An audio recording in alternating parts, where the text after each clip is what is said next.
Hello bachcho, let us read this question. So the question says, an electron passes undeflected when passes through a region of electric and magnetic fields. When the electric field is switched off, the path will change to. तो यहाँ पे एक electron है जो कि deflect नहीं हो रहा है, उसका पाथ चेंज नहीं हो रहा है जब वो इलेक्ट्रिक और मैग्नेटिक फील्ड के बीच में पास कर रहा है। और इलेक्ट्रिक फील्ड को हमने स्विच ऑफ कर दिया तो इसका पाथ कैसे चेंज होगा हमें फाइंड आउट करना है। तो इस क्वेश्चन को सॉल्व करने के लिए हमारा जो की कॉन्सेप्ट होगा वो हम जान लेते हैं। तो की कॉन्सेप्ट है लॉरेंज फोर्स। तो लॉरेंज फोर्स क्या होता है? ये इलेक्ट्रिक और मैग्नेटिक फील्ड दोनों जब एक साथ किसी चार्ज पार्टिकल पे एक्ट करते हैं तो फोर्स टोटल जो होगा किसी भी पार्टिकल पे वो हम लिख सकते हैं फोर्स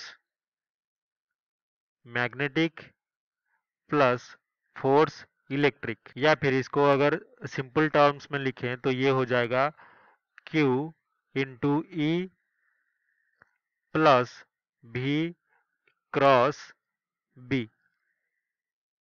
तो क्यू ई हमें इलेक्ट्रिक फील्ड देगा, इलेक्ट्रिक फोर्स, और भी क्रॉस बी इंटू क्यू जो है वो मैग्नेटिक फोर्स देगा। तो क्वेश्चन के हिसाब से पार्टिकल यानी कि इलेक्ट्रॉन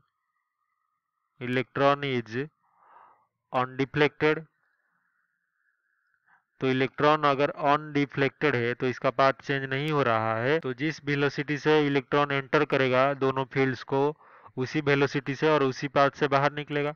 तो हम लिख सकते हैं कि जो फोर्स है force on electron is zero.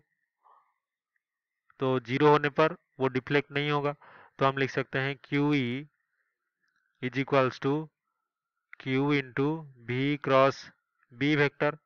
और इसको अगर डायग्राम में देखें तो अगर हमारा मैग्नेटिक फील्ड इस डायरेक्शन में है, ये है बी, और ये हमारा इस डायरेक्शन में वेलोसिटी वेक्टर भी है, तो इन दोनों प्लेन्स को परपेंडिकुलर करते हुए हमारा भी क्रॉस बी इंटू क्यू रहेगा। तो Q into B cross B. तो ये सारे वेक्टर्स हैं, लेकिन इस प्लेन को परपेंडिकुलरली क्या रहेगा इस वेक्टर को? ये हमारा जो इलेक्ट्रिक फोर्स है यानी कि Q इंटू ई, क्योंकि दोनों फोर्स एक दूसरे को कैंसिल करना जरूरी है क्योंकि हमारा जो चार्ज पार्टिकल है वो अनडिफ्लेक्टेड हो रहा है। तो अभी हमें केस 2 में यानी कि दूसरे केस में हमें क्या करना है, फाइनली जो इलेक्ट्रिक फील्ड है इसको स्विच ऑफ कर दिया गया तो इसको जीरो कर दिया गया। तो क्यू ई जो है इज इक्वल्स टू जीरो हो जाएगा, ये जीरो हो जाएगा, लेकिन मैग्नेटिक फील्ड अभी भी प्रेजेंट है। और यहाँ पे क्या हो रहा है, जो फोर्स मैग्नेटिक हमारा है ये हमारा ऑलवेज परपेंडिकुलर है, परपेंडिकुलर किसके साथ? टू बी वेक्टर एंड भी वेक्टर। तो वेलोसिटी को अगर हर वक्त परपेंडिकुलर एक फोर्स रहेगा उसको हम क्या बोल सकते हैं? दिस फोर्स एक्ट्स आज centripetal force, centripetal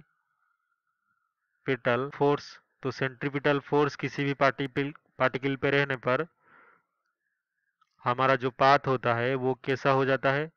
circular path,